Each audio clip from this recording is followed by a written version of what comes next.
stream on January 10th, 2021. I'm Brian Foster, and today we're bringing a review of another book, a book we haven't reviewed before yet.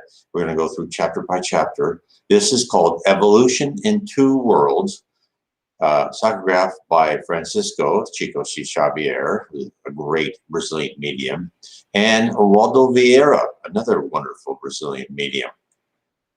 Now, this book, I'm going to go through some chapters, some parts. Other parts I might skip over because it gets very detailed. It gets to the nitty-gritty of different biological facts and so on and so forth. And I don't want to get too detailed here. It would just maybe, if you really want to get into it, I suggest you get this book. But it does go into great detail about the spirit world. Now, before I start, please subscribe, hit the like button, hit the bell, so we can journey together all about in the book Evolution in Two Worlds, Chapter 1, Cosmic Fluid. Very exciting book. So first, I'll start from the start, talking about concepts by Allan Kardec. And this is what they said on this first part of the book. The evolution of spirits is progressive and never regressive, which is the Spirits book, question 194. And knowing about the perispirit is the key to a host of problems that until now have been unexplainable. And that was in the Medium's book, question 54. And then Allan Kardec also wrote, Spiritism shows this life is only one link in the harmonious and magnificent whole of the Creator's work. And that was in the Gospel according to Spiritism. And then in Heaven and Hell, he wrote, in the interval between corporeal lives, the spirit re-enters the spirit world for a period of time, which could be long or short, whether it is either happy or unhappy, according to the good or evil it has done.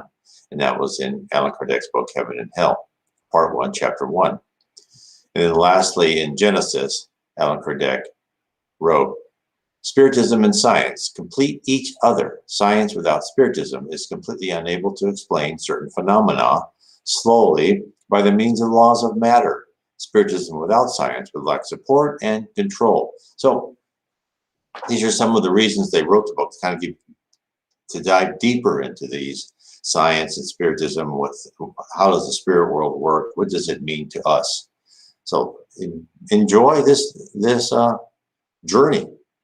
And it's all about Spiritism. Now, first, before I go further, Spiritism was codified in the 1850s. And, of course, the books I just mentioned, you can get all of those for free on PDF. And I'll show you, let me show you the main book I would recommend. Let me hide this one, which is Allan Kardec, the Spirits book. Just type in Allan Kardec, space PDF. You'll find all of his books in PDF. That's how I found it. That's how I started. It is so fascinating. It tells you about the spirit world. We're mortal spirits. We live life after life in the quest to become a pure spirit. Our lives are a set of pre-planned trials and tribulations, good and bad. But most of our trials and tribulations are caused by what we did wrong in the past. Karma is real. So if you want a better life in your next life, do as well as you can in this life. And as the spirits have said, if you want to boil down Spiritism to something that's the very core of it, it's the golden rule: do unto others as you would have others do unto you. The spirit world is a wonderful, amazing world where thought is action. It's a constructed environment. Everything is constructed by thought, not by manual labor. You create the environment around you, but then you're influenced by higher spirits who have a little bit dominant force over you. You can go where you want to, though, of course. And it's complex. There's a lot of, and this is why I'm talking today, as I'm trying to bring you the rules and processes and procedures of the spirit world, so you understand why your life is why it's at. Basically, you're having a hard time on Earth, and people will say, well, Earth is a terrible place. Well, yes, you can look at it that way. It's full of trials and tribulations, but think of what we're working for. We're going to be in a world where thought is action. So if you can't control your thoughts, you're not going to be allowed much range of movement in the spirit world. This is part of our training here on Earth. So it's worth the fight. It's worth the effort to start controlling your thoughts now. So let's get into the book. Now, opening comments, which is by Andre Luis. In writing about the spiritual body, which Allan Kardec termed this perispirit, Andre Luis is not offering an in-depth study explaining the principles that structure that body in order to settle issues that are debated in philosophy and religion.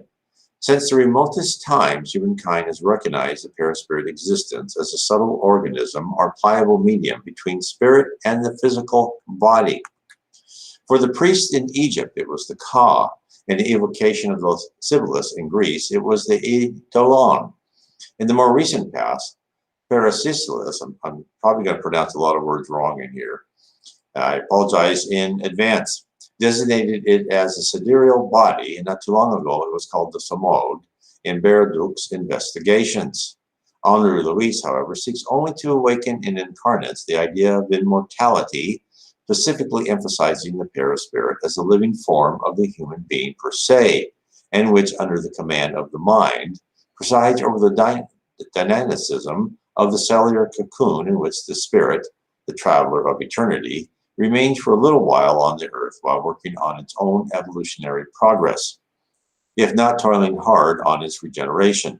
Thus, above everything else, Andre emphasizes the fact that, at attaining moral adulthood through reason, it is our responsibility to perfect the perispirit's manifestations and enrich its attributes, because all of our sentiments, thoughts, words, and deeds are reflected in it, thereby generating fortunate or unfortunate consequences through which we enter into proximity with either the light or the darkness, joy or suffering.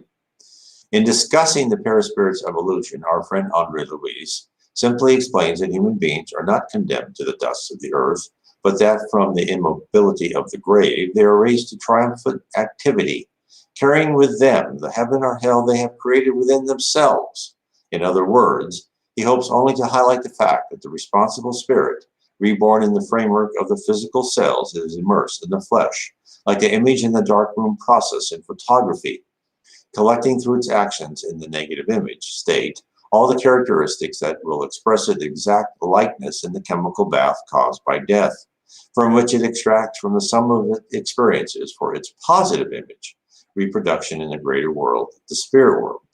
The Apostle Paul in 1 Corinthians 15, chapter 15, verse 44, states convincingly, "It is sown a natural body, it is raised a spiritual body. If there is a natural body, there is also a spiritual body." End of quote. In that precise summary, we find the verb to sow, the idea of the phylogenetic evolution of the individual, and within it, the physical and spiritual body as vehicles of the mind on its ascensional pilgrimage toward God. It is to this truth that Andre Luis asks for our attention, so that our upright conduct of today, we may find pure and sublime happiness in the sun of tomorrow. And that was written by Emmanuel in Pedro Leopoldo, a town in Minas Gerais, July 21st, 1958. So, and of course, Emmanuel always has interesting introductions. Now, here's the comment to the reader. Human beings are used to supreme comfort in the ocean of material ease. I think this is by Andre Luis. Consequently, they do not protect themselves against the sorrows of loneliness and anguish. They find themselves on a prodigious ship we call civilization, a ship built of the largest of knowledge and the perfection of know-how, as they make their way toward the port that we spirits have already reached through the thrust of death. However, this does not keep us from returning to the belly of that majestic ship to forewarn our fellow travelers holding their non-transferable passports for the same country of the truth, a country that waits for them tomorrow just as it waited for us yesterday. So he's talking about people on Earth. We think we're civilized. We think we know everything. Yeah, we're waiting for you. You'll find out later. I'll return. We return to the ship because its opulence is neither free from the fog of ignorance, which enables it to steer towards the rocks of wrongdoing, nor safe enough to withstand the violence of the storms that batter its organization and threatens its structure. It is true that on it we have reached luminous heights in areas of knowledge regarding everything related to safeguarding the physical life. On Earth, we know how to stabilize the circulation of the blood to ensure the cardiac cycle, but we don't know how to free the heart from its prison of darkness, where it is often immersed in a wall of tears, if not shackled to the monsters of moral delinquency. We can diagnose optic neuritis with its progressive deterioration of one's vision, and we can treat it in order to possibly save the eyes. However, we don't know how to rescue the vision from spiritual darkness. We can provide artificial limbs to amputees, but we are patently incapable of treating the lesions of the sentiments. We can interfere very successfully in the pathological process of the nerve cells, detecting the vitamin and enzyme deficiencies that cause a decrease in the brain's metabolic rate.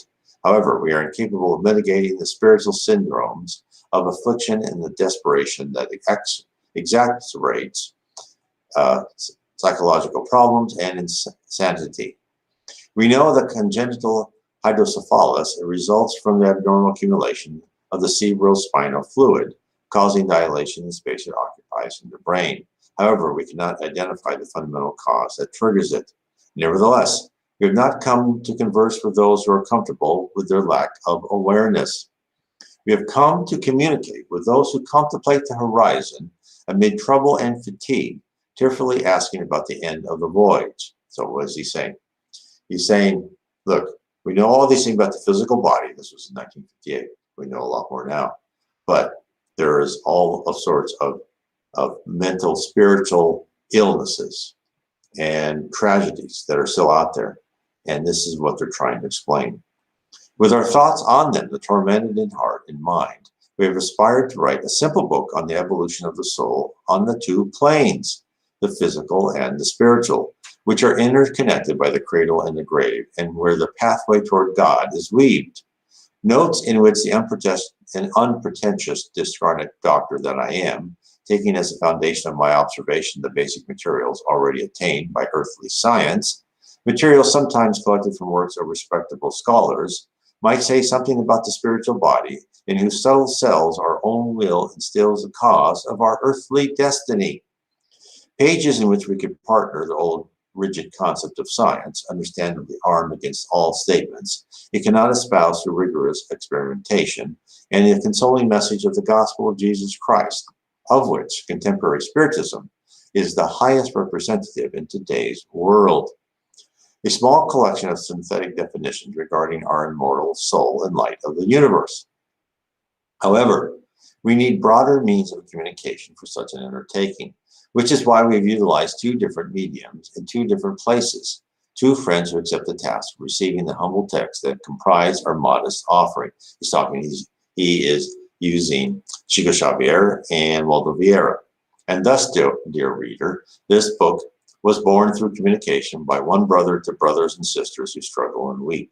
If you do not feel the cold of the night while on the rough seas of human trials, still numbed by the illusion that makes you scorn the real truth, our account is misplaced in your hand. But if you harbor the marks of affliction, asking for the solution to the old problem of being and suffering, if you perceive the clouds that foretell the tempest, and the treacherous eddy of the waves upon which you sail, come with us. Let us study the route of our multi-millennia pilgrimage, feeling the heat of the flame of our spirits pulsating everlastingly in eternity. Lighting the candle of hope in exaltation of joy, we will perceive that God, the Father of the infinite goodness, has traced out our divine destination beyond the stars. And that was by Andre Luis, the Spirit Andre Luis, in Uberaba, Means to Rise Again, and that was on July 23rd, 1958. So, this book is really to give you an understanding of the perispirit, the spirit, and your physical body, and how they commingle, and of course it gets down to very great detail.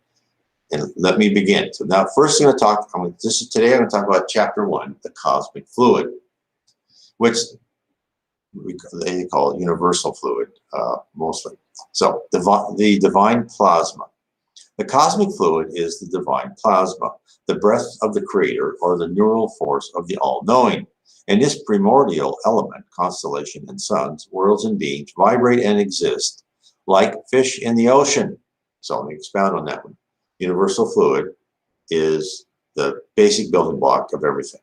Our bodies, gold, silver, iron, water, life, everything is created from universal fluid.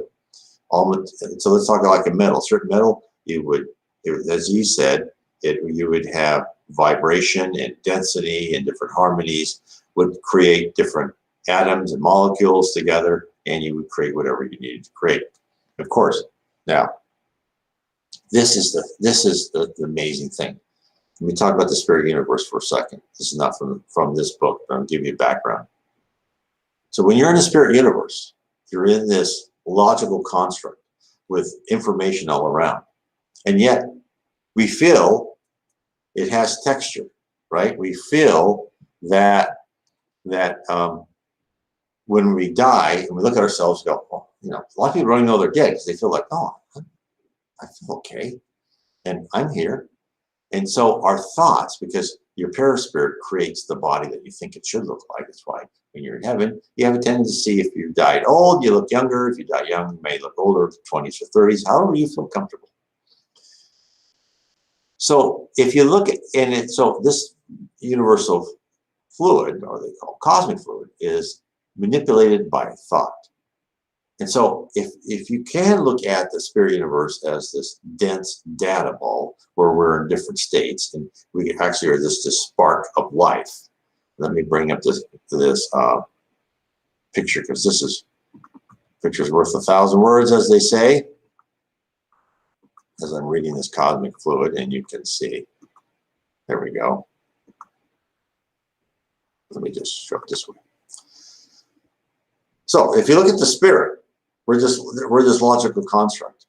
But the way God has created this is we can adapt this in this malleable clay called universal fluid to be textured and shaped the way we want it to be. And therefore we have our perispirit, and we have our perispirit feels real to us. When we're in the spirit world, a wall still feels like a wall. Now, it doesn't stop you from going through that wall if you want to think and go through that wall. Now, while on Earth, we feel the rules are changed.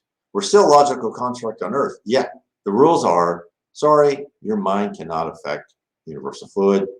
Those rules have been put aside. You're here on Earth. You're here on Earth because the reason you're here on Earth is to bombard you with stimuli to change your character and your personality. And therefore, it's solid, right? And you can't change your environment around you. But in the spirit world, this universal fluid, you can mold it with your mind because you are a free will. Other animals and other elementals can't do that, but you can.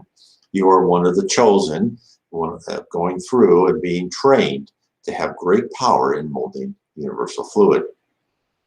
So you got to look at it as this logical construct, yet you're in the middle of this logical construct, and when you're in the spirit world, you can shape this stuff. You can shape this silly putty, this clay that can be anything you want, so you can have some texture and what you think is reality to your life. I think as you go higher and higher, you can leave all that behind. You can float through the ultimate database. Let me carry on. So, co-creation on the higher plane.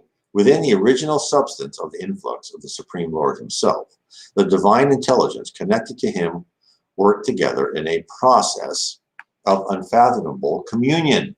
The great divas of Hindu theology, or the archangels of various religions, draw from this spiritual breath storehouse of energy with which they build the systems of the immensity in the work of co-creation on a higher plane, in accordance with the design of the All-Merciful, who makes them the guiding agents of this magnificent creation. These glorious intelligences take the divine plasma and turn it into cosmic dwellings of all kinds, whether radiant or dark, gaseous or solid. These dwellings last for millennia upon millennia, obeying predetermined laws. However, they finally wear out and are transformed, since created spirits may form or co-create, but only God is the creator from all eternity. So what is he saying? High spirits who take orders, you have to be very high to communicate to God. And the spirits tell us that even spirits in the levels of heaven, around earth, don't understand God. It's not like when you die, like, oh, I can talk to God now. No, even they don't even know how to do it. You have to be very, very high in order to start communicating with God. But they take orders from him, and finally these orders, just like just like they do in this world. Our physical reality is things come down through managers, sub-managers, and things get done. And of course, what they do is, as Jesus Christ, the leader of our planet, and some other planets besides, help create from this cosmic fluid, universal fluid, created the sun, the planets. He and other high spirits created this whole solar system. Now, the solar system will not last forever. It will finally fade out, but then other solar systems, other universes, physical universes will be created. Next is the starry empires. So due to the action of these grand architects, groups of stars like vast continents of evolving universe emerge in galaxies and galactic nebulae like immense domains of the universe, obtaining evolution in a potential state, all gravitating around points of attraction with magnificent coordinating uniformity. There in the bosom of these astounding formations, matter, space, and time are structured and interconnected and undergo constant renewal, offering enormous arenas for the progress of the spirit. So he's telling us, why was this physical world made? It's for the progress of the spirit. We are on this campus called Earth. And why is the universe so big? Why is there so much space between planets? Why is there so much space between solar systems? Well, this is my opinion only. It's because they want to give us plenty of room. We don't want to start, until we're mature enough, they don't want to start interacting with other campuses because we could be good or bad force against them depending on our level of maturity. It's spaced it out.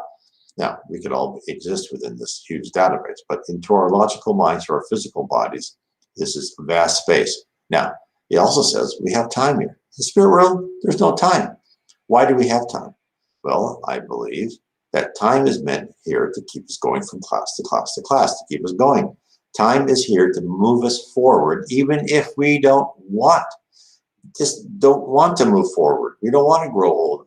Sorry, you're going to move forward. You can lie in your reclining chair and zone out on TV, but you're still going to grow old. So if you want to get your stuff done, you better get up off your you-know-what and get moving. In the spirit world, you can sit there forever. It doesn't make a difference. You could think of your recliner and never move from it. You wouldn't like that. You get bored. But on the physical world, you have no choice. You must keep moving forward. That treadmill is not ever going to stop. You cannot unplug it. Each galaxy, as well as each constellation, has at its core its own centrifugal force, controlling the gravitational force with a particular level of energy suited for certain purposes. Celestial engineering balances rotation and mass, harmonizing energy and movement, thereby maintaining in the sidereal vastness magnificent forests of stars, each carrying its formed and forming planets magnetically connected to the central point, like electrons connected to the atomic nucleus, in perfectly ordered orbital paths assigned to them from the beginning. Our galaxy. For us to get just a partial idea of the inconceivable grandeur of creation, let us compare our galaxy to a large city, lost among countless other large cities in a country whose size we cannot fathom. Taking the sun and our neighboring planets as units in our apartment building, we can see that there are other buildings all around us in every direction. By using far-reaching instruments from the standpoint of our own study room, we can see that even though our dwelling is not the most humble, countless others greatly surpass it in both size and beauty. We learn that beyond our own dwelling, there are palaces and skyscrapers, such as Betelgeuse, and in the constellation of Orion, Canopus in the constellation of Argo Navis, Arcturus in the constellation of Bootes, the herdsmen, and Terra in the center of Scorpius, and many other imposing and beautiful mansions that display a glory before which all our definitions would pale. Using optical means, we can see that our city is spiral-shaped and that a radio wave traveling at the speed of light would take thousands of Earth centuries to traverse its diameter. In it, we find millions of dwellings of all sorts of sizes and shapes, built long ago or more recently, already aged, are in the process of forming, in which life and experience swarm abundantly. So he's saying this galaxy is immense, and we're not unique. We're not the only human-like creatures.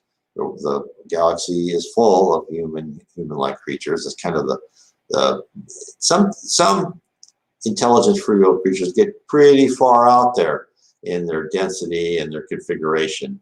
They try to make them as human-like as possible, but there are some weird, what I've read about, pretty strange big creatures out there. And so, and these are all different campuses, depending on, some are better than us, some are behind. I've read where Mars is also a planet of atonement, and it's a little bit behind Earth. Now you say, well, there's no life on Mars. You can't see Mars. That's a stupid statement. Well, even within our physical universe, there are multiple dimensions. And therefore, the Mars with people on it are in a different dimension than the Earth with people on it. In fact, what spirits say is that the people on Mars kind of look at Earth as we look at Mars. It's like, oh, this planet's close to us. Is there life? They probably see a barren desert too. That is what we see from Mars, but they're at different dimensions. So we're in this physical universe with multiple dimensions. Think of that. In fact, string theory, this book was written in 1958. I don't think string theory was around then. So that's, we are, maybe 11, 16, depends on the theory, many dimensions. We are in many dimensions. And in fact, when they said these are the forms of the planets, these are all divine laws, which you can look at as programs of this is how this works, if then else statements, right? This is the algorithm of how the planets rotate, all that. Next part is atomic forces. All this richness of form and the lines of creation is erected on the basis of particles controlled by radiations of the mind. Particles and radiations that, in the current state of our understanding, even though we are in the spirit world, we cannot yet define in their multiplicity and configuration. Death certainly does expand our concepts, and it does give us more insight, thus enlightening our moral sense. But it does not fully resolve the problems of the universe proposes to us each step of the way in its display of magnificence. So, what's he saying? Even they who are now in heaven, this is Henri Louis, very smart guy, says, we're not even sure how this works. It's not like you die and all of a sudden, well, you become this super powerful angel. You know everything. No, there's a lot of things you still don't know. Morally, you really start becoming enlightened. But exactly how the spirit world and how they set all this up is just amazing. So he says, even we're not quite sure of, and of course now in the books by Reverend G. Owen, they talk about even the sun. Nothing, and so there's other books by other mediums that back this up, that nothing is done in the universe without the will of a spirit. The sun shines by the will of a spirit. The earth rotates by the will of the spirit. Maybe not constant will, but they set something in motion, right? They set something in motion and they made it dynamic. And that's how the spirit world likes to operate. They will set something in motion, but it's not like it's in motion and it's static. It's in motion and it's dynamic. And they call it, it's like a spiral motion. Everything is in spirals. And think it's like the earth, it's in a spiral, it goes in a concentric circle around the sun. So there's everything is done by thoughts of high spirits. And we have our own little power within our own world when we go to the spirit world. But as you go higher and higher, you get more and more power. Now, how do you go higher and higher? And I'm sure you've heard this before, you get there by controlling your mind, becoming a better person, get rid of your primitive emotions, and put in the civilized emotions, love, fraternity, charity, honesty, wanting to be of service to people.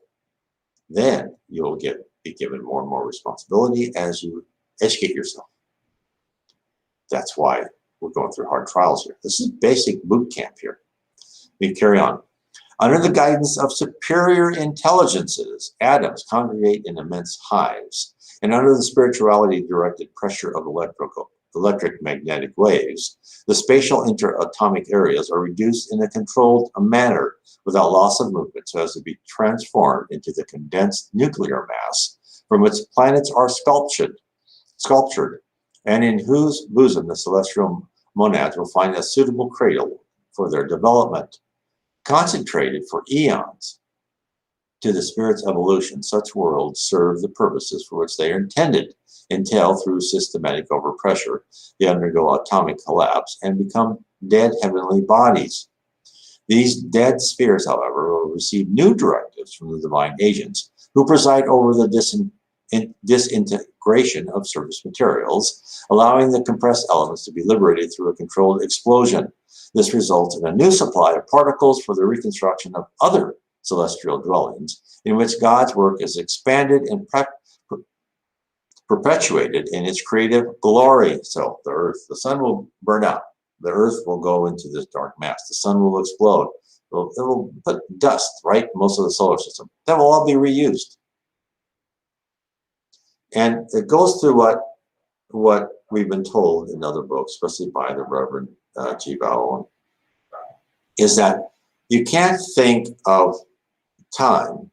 You think of duration. There's no time, but there's duration. And what these spirits have done is said, okay, we're going to make this solar system with the sun and the earth and the other planets, and we're going to give it a definite duration. And when that duration's done, we're going to reform something else. But it's going to have a certain life, and then we'll be done with it. When a spirit creates a garden and they create their own home, they may have a garden where they say, okay, I'm going to have these flowers last for, however long I want, or until I change my mind. That will be the duration. And let's take the flower again. When you take a flower and you cut a flower in the spirit world and you put it in a vase, the flower doesn't decay. But when the duration is done, it fades away.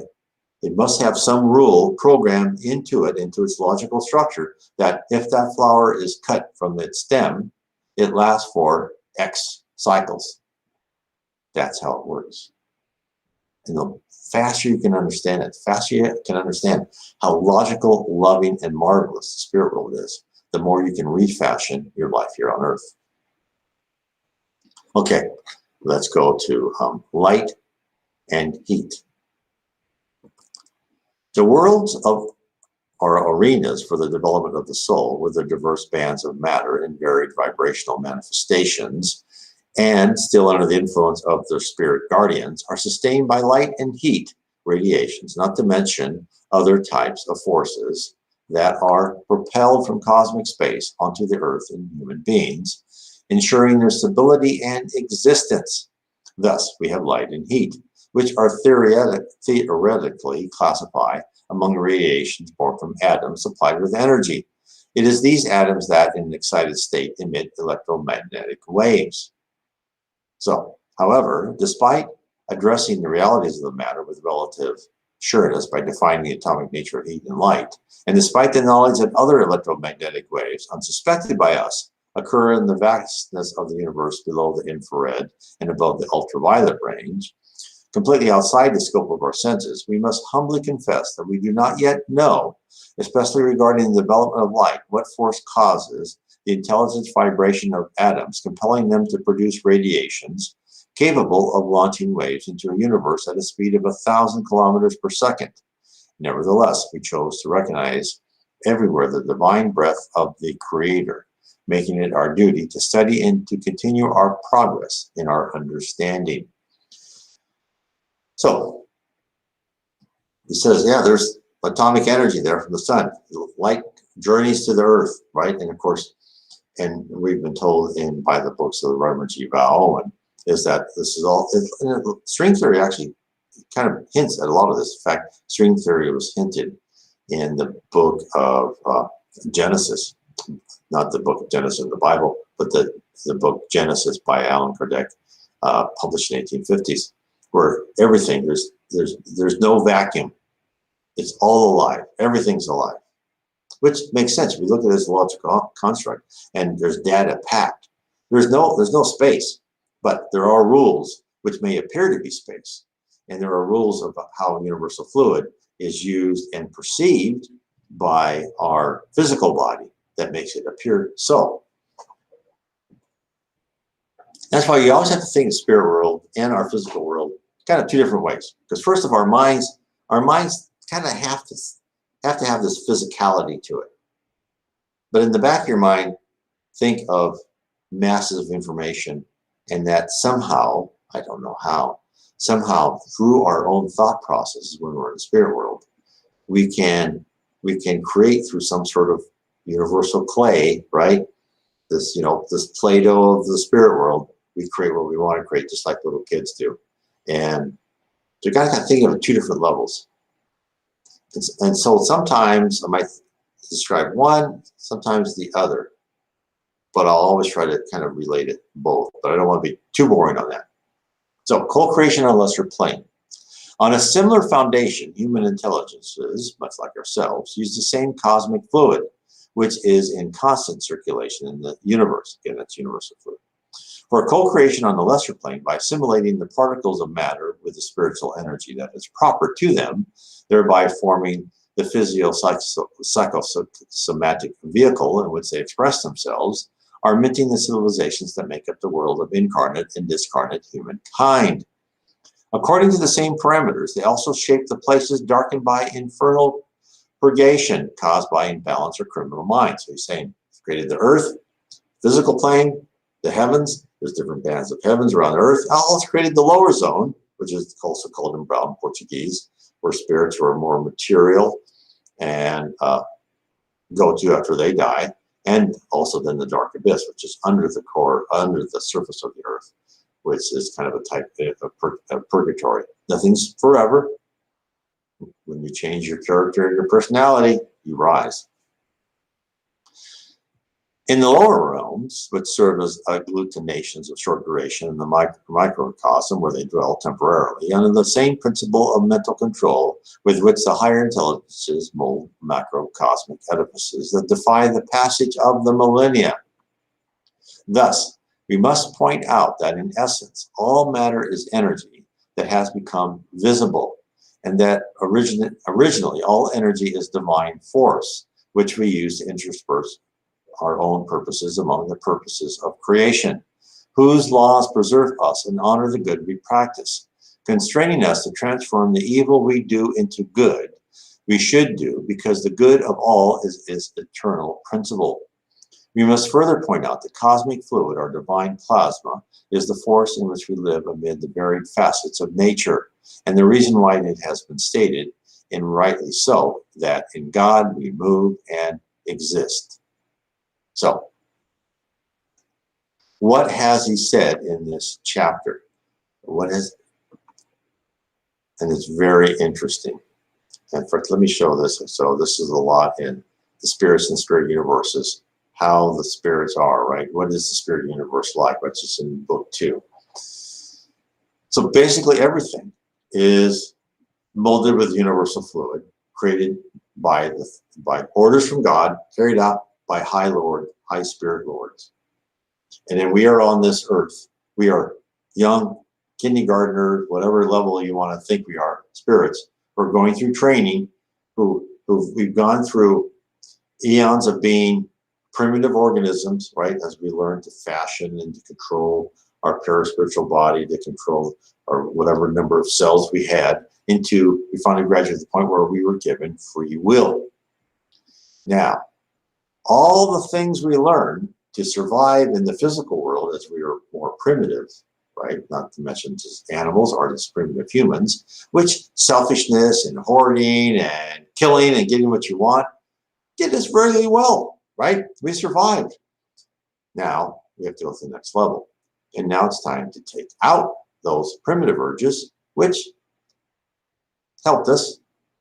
Now we don't need to. We're going to be living into a more advanced civilization in the physicality world and also in the spiritual world.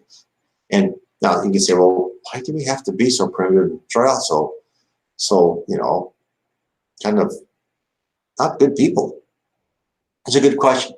And I don't know the exact answer for that, but I do think it's something where it creates a layer, some sort of foundation in our character, that a bit of a hardness that needs to be there. And then we're supposed to soften it, but it has to have a purpose.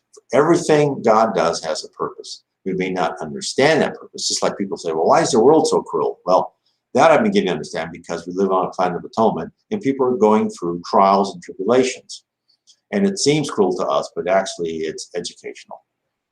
But of course, to us, like the kid in the corner crying, hating their parents because, he can write on the walls, but he's told not to. He thinks his parents are horrible monsters and he's being punished terribly. We're the same way. We think we're being punished horribly, and sometimes we are being punished. But I tell you, if someone goes through a really tough trial or tribulation, it's because previous hints by the spirit world thought, you got to kind of reform that attitude of yours there, buddy boy. Is we were so stubborn and said, no, we don't need to. And okay, we'll give you a harder lesson next time. These are things it may be good to understand. And you kind of have to laugh about them and not get upset because we're here so temporarily. We're just, when you die, it's nothing. Don't be afraid of death. You're going out to a better place for most of us, hopefully. Those who are in the lower zone, ask for help right away, please. Say, oh, okay, now I know what I heard was right. Ask for God, ask for Jesus' help, and open your mind and your heart. But anyway, get back to the point. So therefore, we're being trained on this universe. And they say everything is created for a purpose, and that there's this very complex algorithms and complex things that we don't understand. But this book, Evolution to Worlds, will try to explain them as well as they can. And that's all we can do. We already know we're not mature enough to know God. But we can know certain things. And the more they can give us information, this is why Jesus said in the New Testament, I'll send you my consoler, the Spirit of Truth. And of course, it didn't happen for almost 2,000 years, right? 1,850 years. And why? Why did it take so long to give us more information from Allan Kardec? Because we weren't technologically and culturally advanced to accept it. Even now, most people don't even know what Spiritism is. But more people will. This is the future of the world.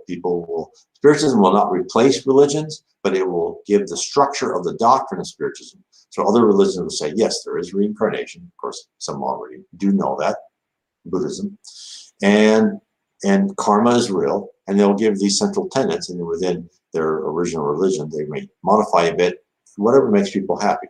The spirit world is not a totalitarian state. They're just kind of giving you information and say, okay, use it, right? If you want to, don't worry, you got plenty of lives. You may miss the boat on being Earth on the planet of regeneration, where your life's a lot easier if you don't want to learn, but that's up to you. We're not going to force anything. And just like in Spiritism says, you don't have to be baptized, you don't have to eat something, you don't have to wear something. That's meaningless. What's meaningful is what's in your mind and how you rewire it and restructure your mind and how good a person you can be. So that is the main gist of Spiritism. Anyway, I want to say thanks for everyone for being with me today. And we'll start this is the first day of our journey of Evolution to Worlds. Now, remember on Tuesday, I'm talking about A Wanderer in the Spiritual Planes, which is another great book. And so on Sundays and Tuesdays, I come and I give live streams. So please subscribe, hit the bell, and hit the like button. God bless everyone.